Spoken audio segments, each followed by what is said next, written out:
This is Lead Time. Hello, friends. This is Lead Time. This is a special Hot Topics episode, and I am here with my friend Blue Van Dyke. It's a really great guy. I've had a chance to get to know him actually as a client of his with a really cool product that he put together called the Studio C, which a lot of churches are starting to use now for their church apps. And so this is a really exciting time.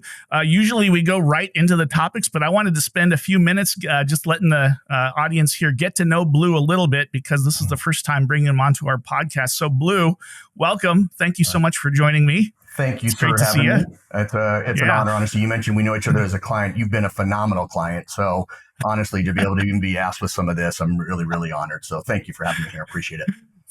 Thank you so much. Blue, why don't you just take a few minutes and share a little bit about your story, and also kind of like the development of the Studio C app dashboard. Sure. You call it a member engagement system, which is a cool name.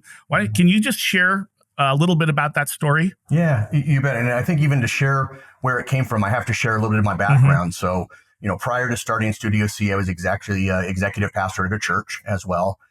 But before that, I was a marketplace guy, right? So that's full disclosure. I always say I'm a Jesus-loving MBA, right? I didn't go to Bible college. I didn't go to seminary. Don't hold it against me. But, always loved Jesus. And I honestly don't even remember not having him, sort of the presence of him in my life. So, but business guy by trade. I came out of grad school. I actually did a chunk of my undergrad at a German university. That got me actually hired by a German firm called Daimler Benz. They're the parent company of Mercedes Benz. And so literally for the first 5 years, they just sort of bounced me around the globe in different projects. But the big takeaway I got while I was there was this idea of engagement, right? And we'll talk a little bit about that. But I took a marketing track in grad school, and I thought, man, I'm gonna get to create all these really cool ads, right? Mercedes Benz, it's awesome brand. And I was very quickly, taught that no, what we do is we focus on our existing customers and we turn those guys into advocates. That's how we grow our company. From there, I jumped ship into the digital advertising space, right? A colleague of mine was actually charged with building out mercedesbenz.com. So that dates me a little bit, but the old internet days. And I got on this project and ultimately, we hired a firm to help build that out. I jumped ship and over the course of time, we just learned how to use this new thing called data to help create messages. So literally I would go to companies like Toyota or Marriott or these big companies, and I'd say, hey, listen, you're spending literally billions of dollars to advertise to everybody. Let me use this weird new thing called the internet and data to help you segment your audiences, right? Like I remember saying to the head of Toyota, quit advertising to the head of Ford. He's not buying Toyota, right? You don't need to waste your money. So from there, I jumped into venture capital. And for people who don't know what that is, you buy a company, it was all tech centric, grow it and sell it. And the whole thing there that I kind of learned is this idea of how do you take something and scale it, right, for a bunch of people or a bunch of organizations to use. And all of that, how I landed, we were fortunate enough to kind of sell a business. And my wife and I, anyways, we try every 7 years to take a year off. We call it just sort of our year of Jubilee. But the idea is to focus on God. And it's always the same 3 goals: regroup with God, regroup with each other, and regroup with the kids, right? So we just spend a year pouring in. And anyways, during one of those, I decided, man, I would really like to do something with the church. And I was fortunate enough to be asked to come on staff as an executive pastor and help to do that. But that's where Studio C came from, was I actually took that background and I entered the church and I started to see some things that I took for granted from the marketplace that I just saw missing in the church, right? And some of that was management of a life cycle, marketing strategies, communication strategies, really what I'll summarize as member engagement strategies. And so started to build those out as a church, and then just really saw the need for it in what I'll call the Big C church to bring some of those skill sets. So that's actually where the word Studio C comes from, was we used to have a studio team doing it. And I said, man, the Big C church needs a studio team like that. And so we started Studio C. That's awesome. Yeah, it was a fun story. Cool. Thank you for letting me do that. So it's the studio for the Big C church, trying to bring scale to to across denominations, across congregations, across locations, right? Making, hey, if you've developed a great product, why not bless the wider church for it? That's exactly how we think about it in the ULC when we think about leadership development and trying to be more effective with mission and raising leaders locally. and church planning and all of that. Like if you actually learn techniques to do that, why not bless the wider congregation with that, the wider church with that? Yeah, I love that you say the that. heart behind it. Sorry about that. There's a little pause there. I love that you say that. I go through and I just realize that at some point or another, either nobody has it, or sometimes it's just the really larger, well-resourced churches that have access to this. Yes. And it used to always break my heart when, we were a fairly large organization and we'd have visiting pastors come in and they'd say, man, this is great. I want that. And then you'd give them the price tag for it and you'd see them kind of hiccup a little bit as they go through this. And so my whole belief was, man, we should be able to take these things and make them available to all kinds of churches because everybody can benefit from this stuff, not just the large churches. Yeah. So before we hit some of these topics, I want to just talk about the word engagement real quick, because I love it. I think that can get some ministry people, if they're not familiar with this discussion, could get some people triggered. We're saying, hey, we're trying to corporatize the church. We're trying to, turn mission into marketing, right? The best way I've had it explained to me that clicks in my head, good friend of ours, Matt Engel, he talks about engagement is interaction in exchange for value. Like in reality, that's what's happening. And even in, so this is happening in both sacred and secular contexts, right? In the church, this is happening. In Disneyland, this is happening, right? In school, this is happening. In the corporate world, this is happening. These things are happening well. In fact, we might even say that corporations learned it originally from how the church engaged with people. So, what you may actually think of as a business concept is actually businesses adapting what they learned as the church engaged with people. Yeah. Right? Think about words like mission statement, right? And I values. It's great you say that. We talk about a customer life cycle. Yeah. It's so awesome. And the person at the bottom of our customer life cycle, this is when I was at Mercedes Benz, we called that person a brand evangelist. Right. So we actually used words like evangelist and stuff. And I guarantee I picture, a room full of Germans 200 years ago saying, I don't know who's grown pretty quickly by doing something with their people. The church has done a pretty good job over 2,000 years of doing that. Right. So you're right. What do they have? They have evangelists and missions and right. So they're learning it. Now we're learning it back from them. That's exactly right. Yeah. So I think that's a good primer to get into these questions. So the first question I have for you is, how do you see digital technologies reshaping the way churches engage with their communities, and what steps should local churches be taking to adapt to these changes? I love it. It's a great question. I think I'm going to start and even frame what we were just talking about with engagement, because I think it's important to understand it. So taking Engel's definition, I love it. But I always feel like our job, one of the things of our job as a church to do is to help people through that life cycle, right? Through this journey, if you want to call it. And I usually just say it starts at the top with a not yet Christian, right? Because I don't want to get stuck on terminology. And we take them through some journey and they spit out the bottom of this journey. Use your word disciple maker, fully committed follower of Christ, whatever that looks like, right? And so the job is, how do I take them from way up here, not yet Christian, all the way down through to this committed follower of Christ? And then our goal is we do that because, like you said, then we hope they're going to go out and bring more people into the kingdom for us. We're creating this army of salespeople, to use a marketing term, right? Or creating a group of evangelists that can help grow the kingdom. So to me, it's the pieces in between. And what I always tell people is, when I got to the church, I first looked at it and said, what's our job? Take them from here to there. And then second question was, are we any good at it? Right. So when I started to ask, are we any good at it? That's when I got the stares like, I think so. Right. I'm not sure. So all I did was break some of those pieces in the life cycle down and try to measure it so that I could just see how effective are we, or where are we dropping off, or where are we less effective? Right. And so we just piece them through. What I think deploying digital technologies or technology can do is help you manage people through that life cycle. So it can help you understand where they are in it, right? And what I found is that a lot of times churches talk to people as if we're all at the exact same place. We're all either starting or we're all right here, we're at the bottom, and then we all run at the same speed. And what we found is that people are at all kinds of different places in that journey, in that life cycle, and they go at different pace, right? So they're at a different place, they're at a different pace. And I think one of the first things that a digital technology solution or focus or implementation can do is help you know where the people are. It can even help you match them to things that they can do. And then it can help you talk to them to get them to do it, right? So I like to call it, it helps you know them, match them, and tell them. But it really makes that journey personal. And that's what I'm trying to say is by using those, I actually get to know where Jack is and talk to Jack uniquely to him and his needs, and stop with this whole shotgun approach to assuming everybody's going at the same speed. Yeah. I think a good handle for people is match, not batch, right? Yeah, good. I love the traditional way. And we dig into this concept a lot because we run a school, and we've been talking a lot about how do we make education more personalized to the unique challenges of the kid, right? Every kids learn differently. They may learn at different paces. So how can we have a more matched experience for learning for kids? Totally. So rather than just batching, because the way that the education system has been run in the U.S. is just a batching system. Everybody's going through the same grade together. It may be suitable for you. It may not be. And then you just deal with it with having a good grade or not having a good grade. Yeah. And the system isn't designed really to lean into what are your particular strengths and weaknesses to kind of get you that better outcome. So I love this because this is actually like a philosophy that we get to introduce into the church. Well, every person is different. Everybody's wrestling with God in a different way is kind of a way to say it, right?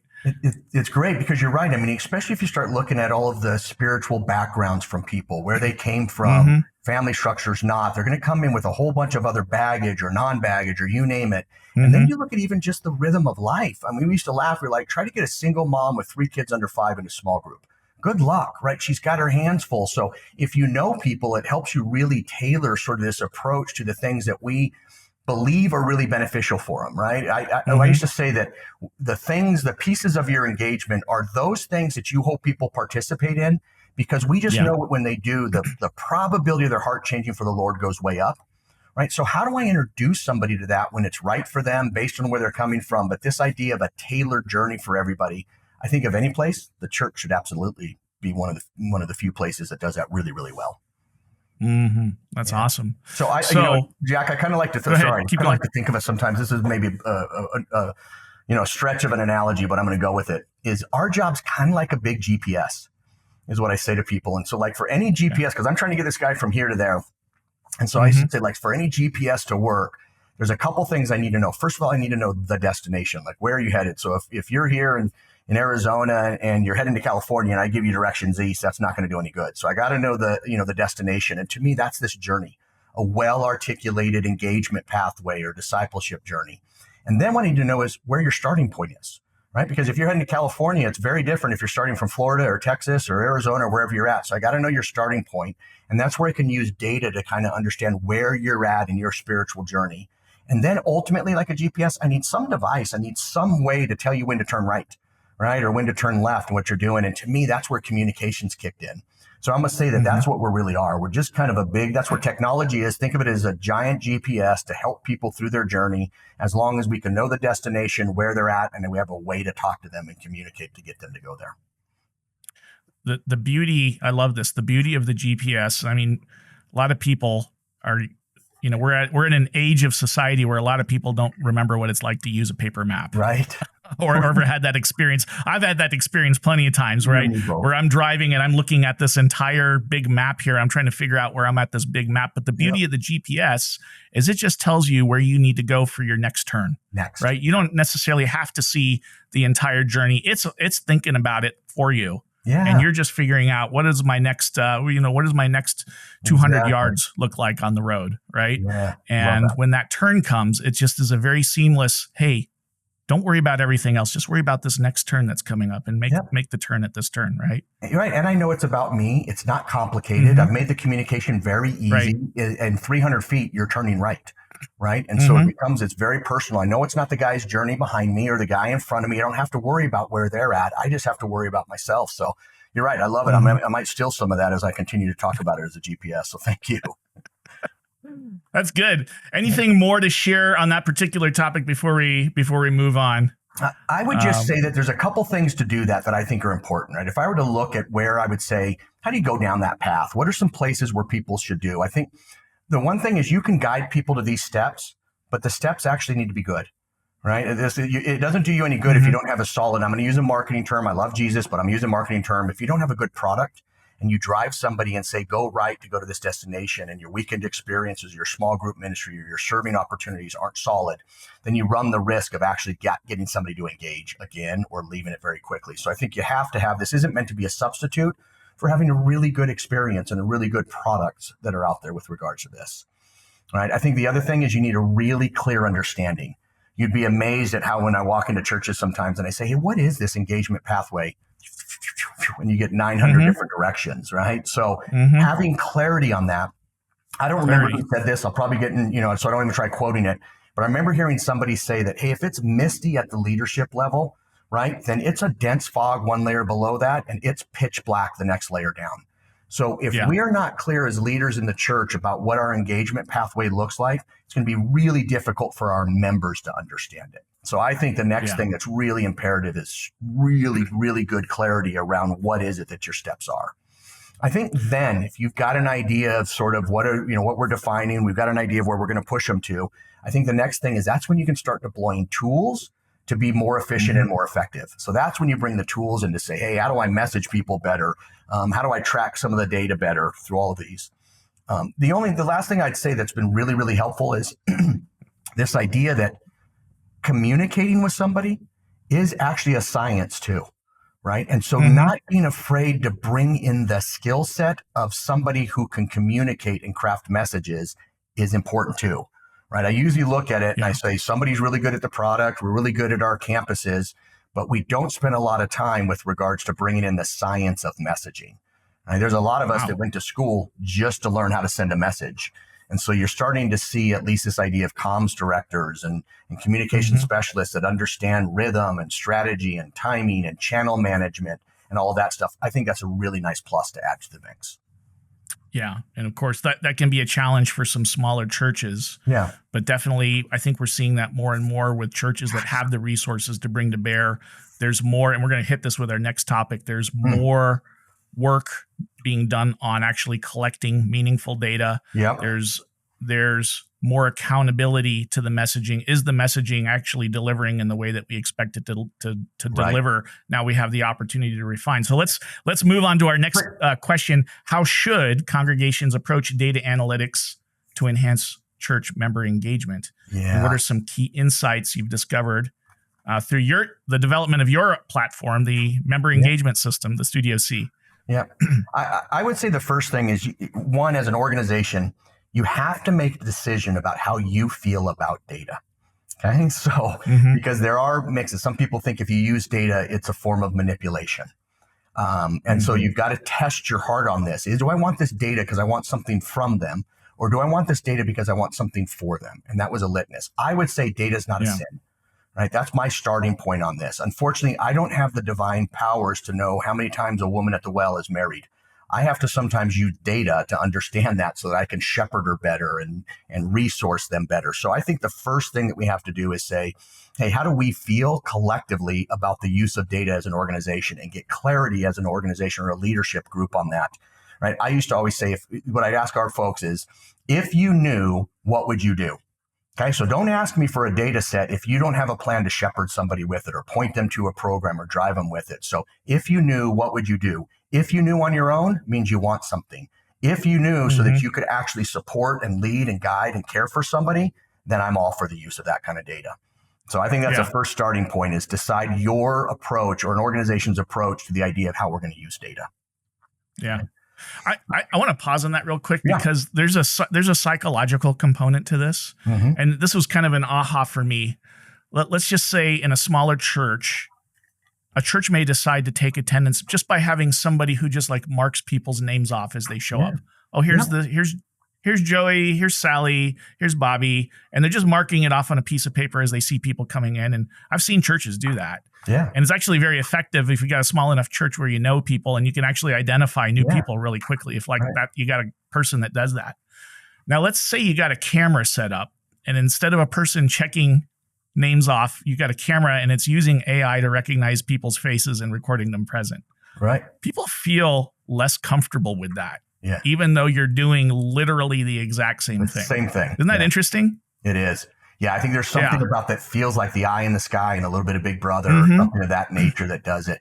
I think that's where you have to Right. actually communicate and articulate why you're doing that. Because I think what Right. happens is there's a natural question of when I look up and I see that camera or I look in and I'm trying to figure this out is what's the intent behind it? And so if you just do Right. it without communicating the why, then people are going to Right. formulate their own beliefs about why you're doing that, shaming, Right. tracking on, doing something. So I think that's where Mm-hmm. the understanding of, hey, we think this is a spiritual discipline, like going to church on a regular basis, the community of like-minded believers to worship the Lord is part of your spiritual development. And what we want Right. to do is make sure that we can lean into you and understand that and support you and drive you. I think can go a long ways for helping people to feel comfortable with stuff like cameras and check-in buttons and things like that. Yep. And then another thing too is I've been confronted by people in the church because I push data. I'm a data driven guy. And again, like the fear is, okay, we're going to be corporatized. We're going to be we're turning the church into a business and we're losing the heart of ministry. And I say, no, the reason data matters is because data represents people and people matter. Yep. Right. I love so that. As long as you're very clear about that it's not the data, it's not the percentage necessarily that matters. It's the actual people that percentage represents that matters. And if you're very clear about that, then I think it changes the narrative about how we're using data. Right. Yeah. And, we'll talk about that a little bit on the insights that we've keyed from this too, or I'll even jump ahead with it. When I have a relationship or when a customer, and in this case, a member or a congregant or whatever term they want to use, has a relationship with an organization, in this case, a church, I actually expect you to know me. I actually want you to know me. I want you to recognize me. I want you to understand me. Now, if it's a third party that doesn't know me and they're trying to solicit me or sell me something, then I'm annoyed. Don't do it. But if we have a relationship, I actually expect you to know me and to be able to have more of what I'm going to call a first party relationship with me. Right. So especially as you explain that, hey, we're not doing this to check on, we're doing this because we love you and we have a relationship with you and we're going to pour into you. I actually think it's not weird. It's not as weird as people think because they expect it. I actually expect Amazon, because I have a first party relationship, to remember the type of, soap I use because I want to be reminded of that. Now, if somebody else is doing it, if they're selling that to somebody, I get a little bit annoyed. But the fact that I've got a relationship and I willingly came into this relationship and I created some sort of a first party bond there, I expect you to kind of remember who I am and not treat me like a stranger every time I come back. Yeah. And I think people want to know that first of all, people want to know that people are not going to fall through the cracks. Like the church, the congregation wants to know, hey, the staff and volunteers and whoever's willing to do it, like we're working to make sure people don't fall through the cracks. Yeah. And if the system doesn't have good data, it's really hard to do that. So imagine reaching out to somebody and you send them an email or you do a phone call saying, hey, I haven't seen you in a while because your data doesn't show that they've been there. Yeah. But in reality, they've been there. Right. The response has been, oh, I guess you haven't noticed me. Right. Yeah. Right. Or you send somebody an email thanking them for their first time gift. Well, I've been giving for a couple of years now. I guess you haven't noticed me. Right.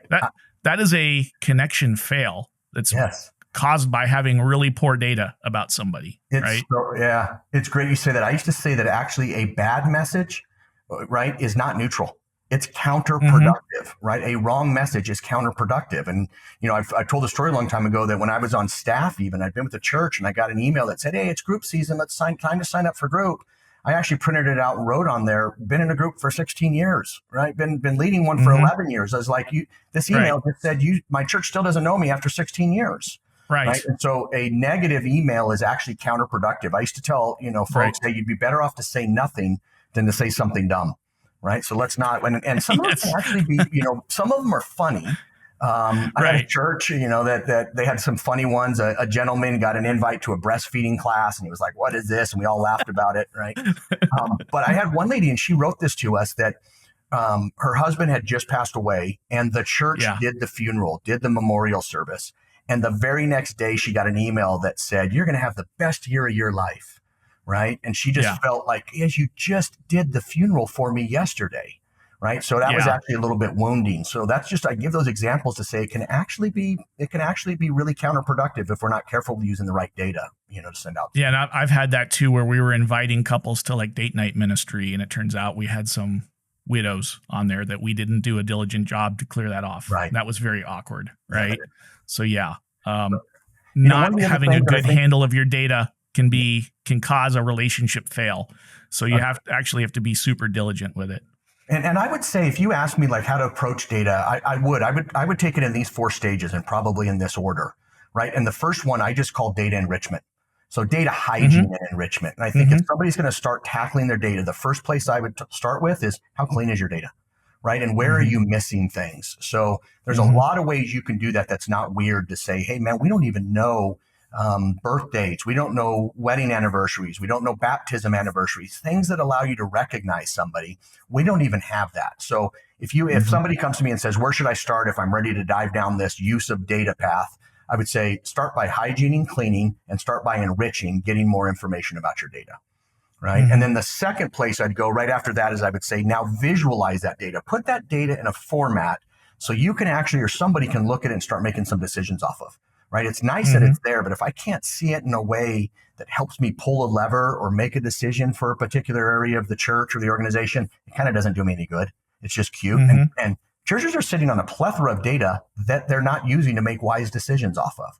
So I would enrich or, hygiene and enrich your data. Then I would go to visualization. Then the fun starts kicking in. Now you can start looking like data analytics, right? And this is where we work with some churches to say, okay, what's this data telling us? Like typically when we have a first time visitor, how long till they get in their first step, right? When is that? What is that step for this particular segmentation? And now you can start messaging people intelligently based on what the history of the type of people who go to our church look like. So these are just your gleaning insights that help you actually get smarter about when and what to say and who to say it to at particular times.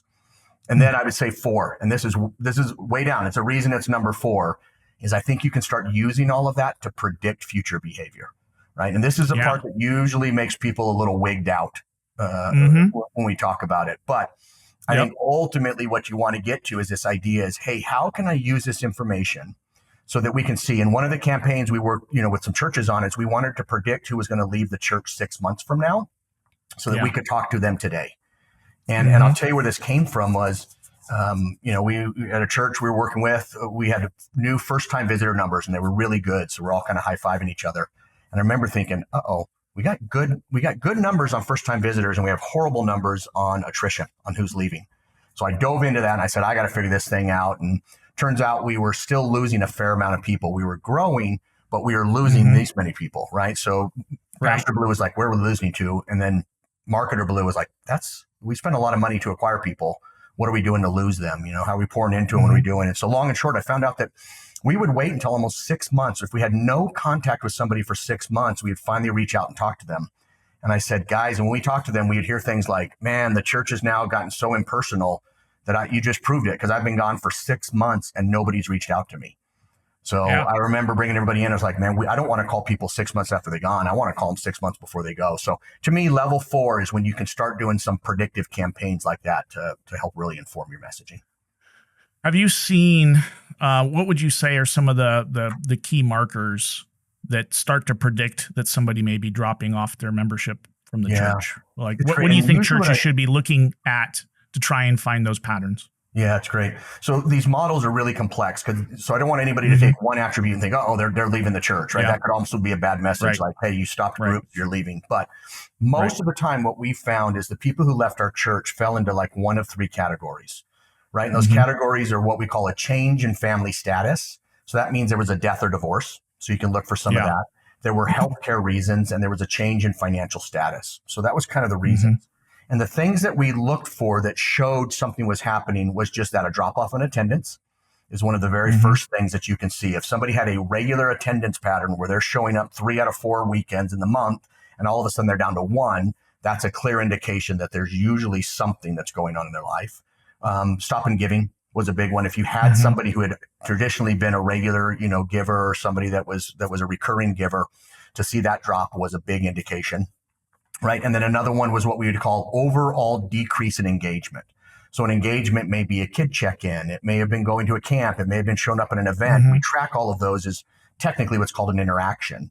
And if you have so many interactions on a regular basis and all of a sudden that drops down to here where you have fewer interactions, all of those can kind of indicate that there's a trigger of something going on.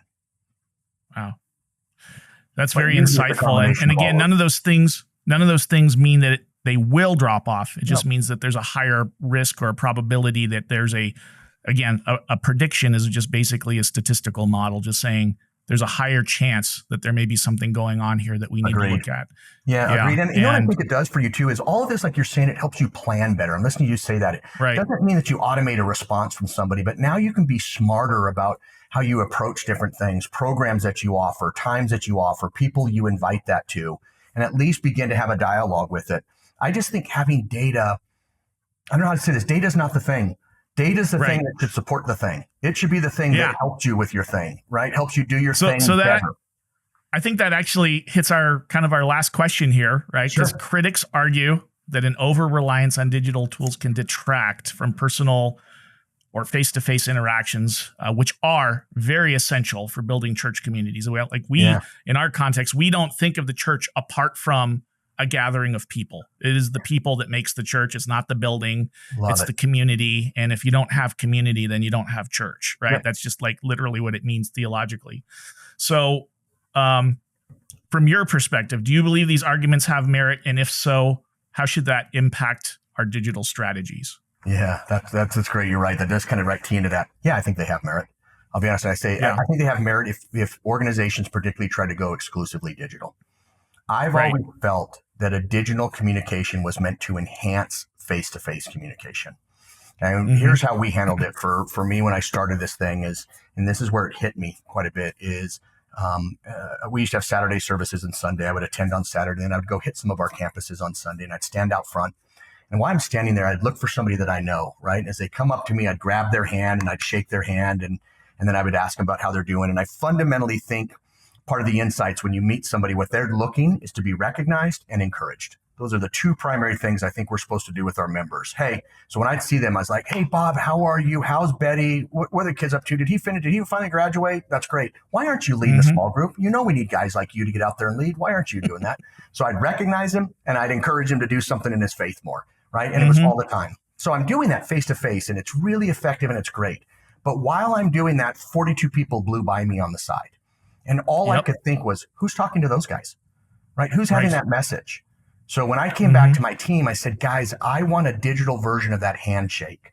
And if you can do the handshake and the hug, do it. It's better. Yes. But the staffing needed or the ability to do that on a regular basis at the volumes that we're talking about or the times that we're talking about sometimes becomes prohibitive. So I always say that digital communications or digital in a way is meant to really reinforce or enhance some of that communication. And a lot of times we actually used it to try to drive face to face. Hey, show up at this event. Give us an opportunity to meet you. We'd love to be able to have lunch with you. Can you do this? So we would use it to actually reinforce some of the physical communication. Yeah.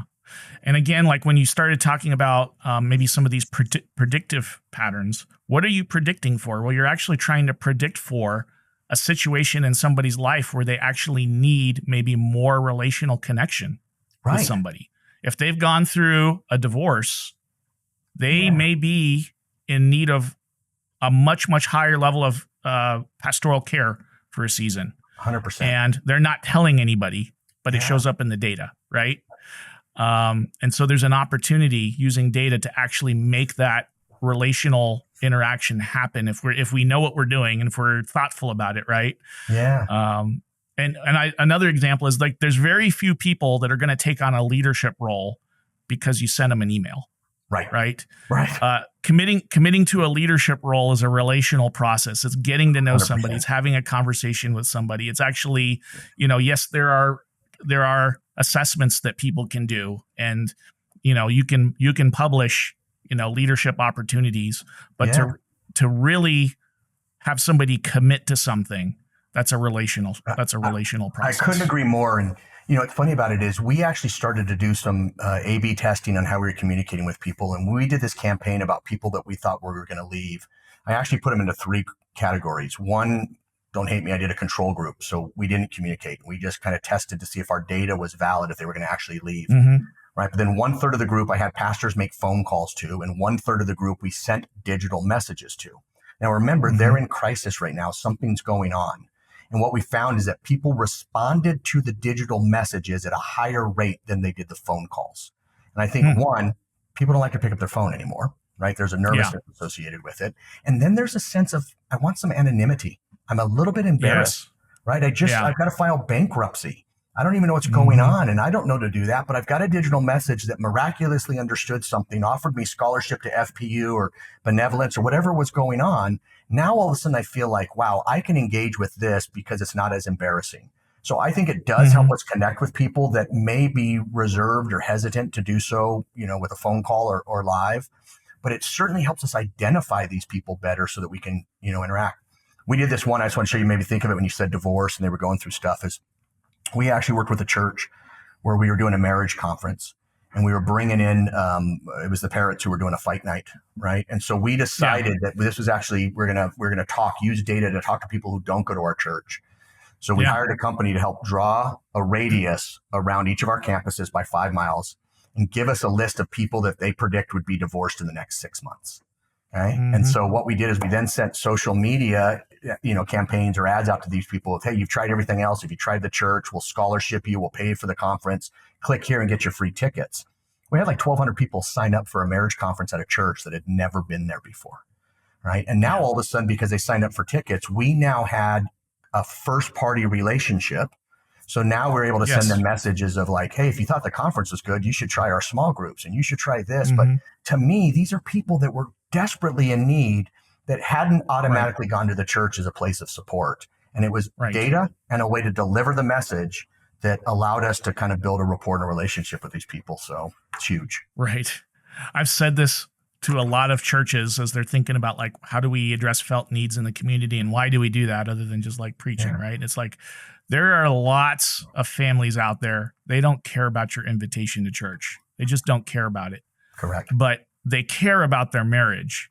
And if you invest in their marriage and you help them like in an authentic way, in a very godly, authentic way, now all of a sudden they care very much about your invitation to church.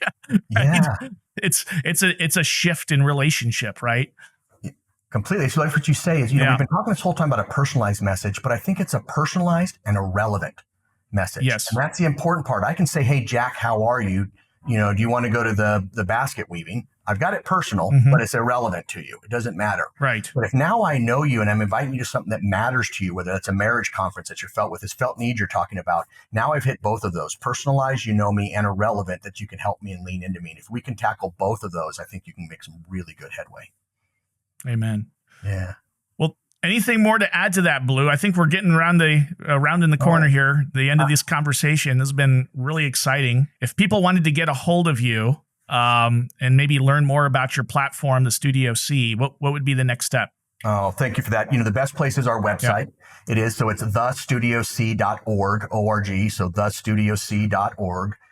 They can look me up on LinkedIn. There's not a lot of Blues out there, or Blue Van Dyke, so they can certainly do that, or email me or text me, with the show notes, if you send those out. So any one of those, but website's probably the easiest way. And I would just say that the whole reason what we didn't talk about is kind of this idea of why. But I think engagement is the thing that leads some of the other metrics we've been trying to look at. So like giving and attendance. One of the things that we just studied for the last 2 years is that giving and attendance tend to be a byproduct of engagement. And what I mean by that is if engagement is growing, and we've been looking at the pace of this, attendance and giving tend to grow at the exact same rate across from it. In fact, we were looking at some folks that had really good engagement numbers. We weren't tracking giving. We were tracking, as far as the total dollar amount, we were tracking whether they were participating in it as a spiritual discipline, et cetera. And of our top 3 churches, which has been kind of cool, is as their engagement grew, attendance was up 25% and giving up was up over 50%. Not because people were sending out messages about a giving and going to church. They were just trying to get their people engaged in a relevant way. And that byproduct ended up being go to church. And then they found the spiritual discipline of giving. So I would just say that don't think of it as, that you're thinking of engagement. It's just a way to pour into people. And the other thing just happens, as a result of that. Yeah. So. I'm just going to reflect on that. Like to me, one of the number one metrics I look at, probably above every other metric, is our net promoter score as a church. Like just how do people think about us? Right. And what I've seen is in those seasons where we've managed to have this really high net promoter score, like we are growing in worship attendance and we are growing in giving and we are growing in participation and all these different things. And a lot of times, you're starting to catch some of these things that would be more difficult to survey just by, just, hey, they ignored my invitation to do this thing. You're actually giving them a voice to communicate back to you about what you're doing well and what you're not doing well with respect to engaging them when you do have the opportunity to interact with them. Right. Right. So, yeah. I love that. I mean, the idea is, am I in a place where I feel so comfortable, I am compelled to bring my brother and my aunt and my best friend and my neighbor to church with me? Right? Yeah. You talk about brand evangelism, right? Exactly. I tell people the easiest way to evangelize is bring your friends to church. And, there's actually a large number of people that will say yes if you invite them, right? You'll love this. We actually changed our whole model. So we were spending money on advertising, upper funnel, don't know you, you don't know me, I don't know you, we'll get you to church. We actually said the ads we put out now are not designed to bring somebody to church. Anything we do on ads was designed to credential the invite from one of our neighbors. Our members, right? So I wanted one of our members to go to their neighbor and for their neighbor to say, you know what, I've heard of that church. They're not crazy. But we weren't trying to get them there. That is interesting. We were just trying to underscore and reinforce one of our members inviting their best friend or their neighbor to come to church. So I don't think there's no ad I could ever, been doing this for 30 years. There's no message I could ever produce that's going to convert as well as you, Jack, inviting your best friend to church. Yep. All right. There's nothing I could build that's better than that. So I need to reinforce you to feel prepared to do that.